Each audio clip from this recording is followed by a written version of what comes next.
Nouveau, un drama avec Gillo et Ben malgré lui. En effet, vous savez que Noël approche à grands pas, et que Jennifer Lopez aime, adore sa famille, mais veut aussi que les enfants de Ben Affleck et les siens soient très proches d'elle et de sa famille, hein. Donc, à l'approche des fêtes de fin d'année, il y a des sources proches du couple qui dit qu'elle va beaucoup trop loin, du moins selon Ben Affleck. En effet, des personnes ont déclaré à Hate World UK que même si Ben a essayé de prendre ses distances avec Jen, elle souhaite que la famille recomposée fasse la fête ensemble et distribue assez fréquemment. En gros, se voit assez régulièrement.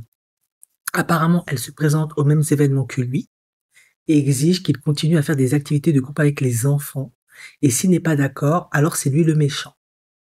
Et maintenant, elle fait pression pour qu'il organise des célébrations communes au Thanksgiving et Noël, en disant que c'est pour les enfants. Mais Ben n'y croit pas, c'est juste pour eux.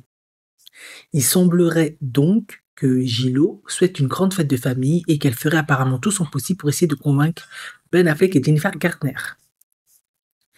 Jennifer propose d'organiser un grand dîner, Lopez, hein, et ne semble pas se soucier de l'embarras que cela pourrait représenter, pas seulement pour elle et Ben, mais aussi pour Jennifer Garner, qui devra également être présente.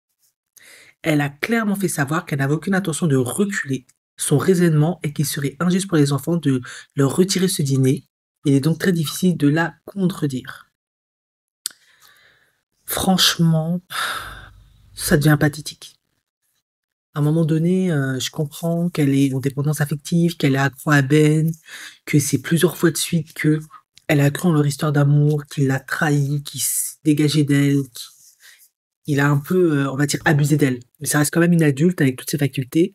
Elle doit être quand même en mesure de discerner la sincérité d'un homme, si ça vaut la peine de continuer avec lui ou pas.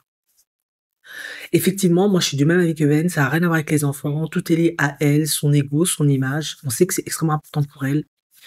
Ben Affleck, contrairement à Didi, jouit d'une meilleure image, clairement, hein, meilleur effet d'halo et meilleur perçu, société américaine, homme blanc, etc. Et c'est pour moi, mis à part le fait qu'elle est dépendante affective de cet homme, qu'elle a accro à cet homme, c'est ça qu'elle veut.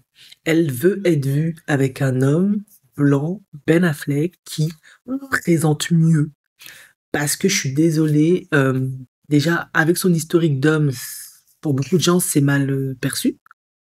De deux, il y a l'affaire Didi, qui est tellement, tellement, tellement négatif et impactant, qu'elle doit s'accrocher à une image positive extrêmement forte pour se rehausser, quoi. Parce que je vois pas du tout comment elle va se débarrasser de l'image de la fille du ghetto qui, en boîte de nuit, a porté le flingue de son ex. Mais là, effectivement, elle va trop loin. Là, c'est carrément du contrôle. C'est quasi maladif, en fait. Un divorce, c'est comme ça. Une fois que c'est fini, on peut rester amis si les deux parties sont d'accord, si les enfants sont OK, si tout le monde est OK. Mais une partie ne doit pas imposer sa présence à l'autre. C'est complètement toxique et négatif. C'est malsain. En effet, Jennifer Gardner n'a pas envie de se trimballer Gillo. Ben Affleck, s'il a une nouvelle copine, une nouvelle femme, n'a pas envie de se trimballer Gillo. Ils ont pas d'enfants ensemble. Elle a strictement rien à faire dans l'équation, en fait. Mais elle veut s'incruster dans cette famille parce que elle n'aime pas ce qu'elle représente actuellement. C'est ça la réalité. Et c'est vraiment triste et pathétique, franchement. J'espère qu'elle va aller se faire soigner parce que ça va pas.